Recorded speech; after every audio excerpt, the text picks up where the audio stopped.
So today's advice is about the best motivation for learning. And honestly, you'll know this answer already. So when do you learn the most? When do you have the most drive and the most desire to achieve your goal? It's not typically at work, your day-to-day job that you want to just do and get home for the most part. It's generally in your normal life when you want to achieve something, when you're, I don't know, working hard to buy another car, or you've got a problem that you want to solve, or you're fitting a light bulb in your house for the first time, or you want to learn plumbing. It comes from something you want to do, not from having to do something to earn money. So the advice is basically that the best motivation for learning is to simply have a desire. Find something you're passionate about in general, and go with that. So it doesn't mean that to learn something you have to do something that's specific to that job. If you want to learn software development and you want a job in, say, WPF, it doesn't mean you have to go and learn WPF. If you want to learn WPF but you have no passion or desire, you're going to struggle. So instead, you need to simply find something that you have a passion about. So let's say maybe you really want to make games, and WPF is not really the platform to make games on. But instead, what you could do is focus that desire to learn game development and apply it to WPF, because you have a passion to learn the game side of things. And it won't be the correct way to do things. It won't be the best game. It won't be fast. It won't be efficient. But the difference is you'll have a desire then, because you want to actually make games, to figure out a solution to that problem and to really go at it. And the same goes, I guess, in general. If you want to learn something in programming, and it's simply in general, you want to learn C#, but you're trying to follow a book and you're just going through step by step by step and page after page, and you're just learning names and techniques and design patterns, and there's no application to it, there's no desire for it, you have no passion for that. So instead, what you should do is just pick something, find something that you really want to do and achieve, and then apply the things you want to learn to that situation as best you can. And you will never find a better motivator than passion, than what you actually want to do. Those are the things that will keep you up till 2 a.m. in the morning and wake you up at 5 a.m. and make you work weekends and miss out on parties and social lives, because you have this drive and desire to solve something and to achieve something. And I've had that all my life, really. I've always had if I want to know something, I will know something. I will find it out and I will find a solution. And I'm confident that I will. And that confidence has been built up over many years of simply everything I've ever tried to do, I've achieved. So that kind of helps, because then I've never hit brick walls that I know aren't passable. So I have this kind of baked in belief in myself, in a way, that I can achieve my goals. And that's really all the difference is. I'm not anything special. I'm not an amazing developer. I'm not amazing at all the other things I can do.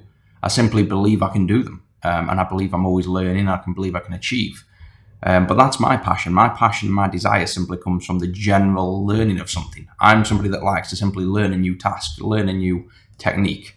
So I did software, and to be honest, I'd learned everything I wanted to learn in software by, 16. And then the rest of my career was learning, new things. But in general, the learning of software and what it can do and what you can achieve has really been the same for the last 15 years. New technologies, better computers. My understanding has certainly improved, the quality of code has improved, but the challenge of software, what you're trying to do with software to solve problems, that come and went many years ago for me. So I ventured into other things. I found other passions like hardware design and soldering, plumbing, electrics, mechanics. I just started doing other things. And what you find is then your passion for, I love doing mechanics. I love fixing engines, fixing cars, fixing problems. You'll find that a lot of the things you learned in software apply over to mechanics, and a lot of things you learn in mechanics apply back to software. And because I have a passion for, say, these other things, they actually help me achieve and improve my software. So I have a passion for hardware and mechanical things, and I'll solve a problem in one way that makes me actually think about that in terms of the software side as well. So it doesn't always have to be directly related to the topic at hand.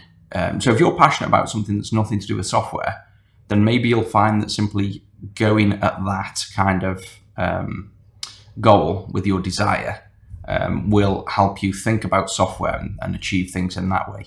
But generally, this advice is more about that the best way to learn anything is not through a book, it's not through watching videos, it's not through learning something because you think, oh, I'd like to learn WPF. The best way, they're all good ways, but the best way is to find something you truly have a desire to do, that you want to. If you were a millionaire now, you didn't have to work, you had a house, a car, everything you'd ever dreamt of, and then I come to you and said, what would you want to do? And some people would say, I don't know. And then that's when you really have to find your calling, if you will, what you want to do. And other people would say straight away, well, I'd want to do this. This is what I really wanted to do in life. Then you obviously have to earn money still. But in your spare time or in your learning, when you're trying to learn things, if you think about that, that's your passion, your desire, start aiming towards doing something around that. And that's where your drive will come. And then that should apply, to other areas and things you're trying to learn. You'll naturally find, the drive and that helps in these areas. And if you're lucky, your desire and your drive is already in your industry. So if you're a software developer and you're trying to learn, you typically already have a desire to learn, but it's probably just as simple as you don't really want to learn the thing you're learning. Your ultimate goal is up here and you're learning these steps because you feel you need to achieve your goal.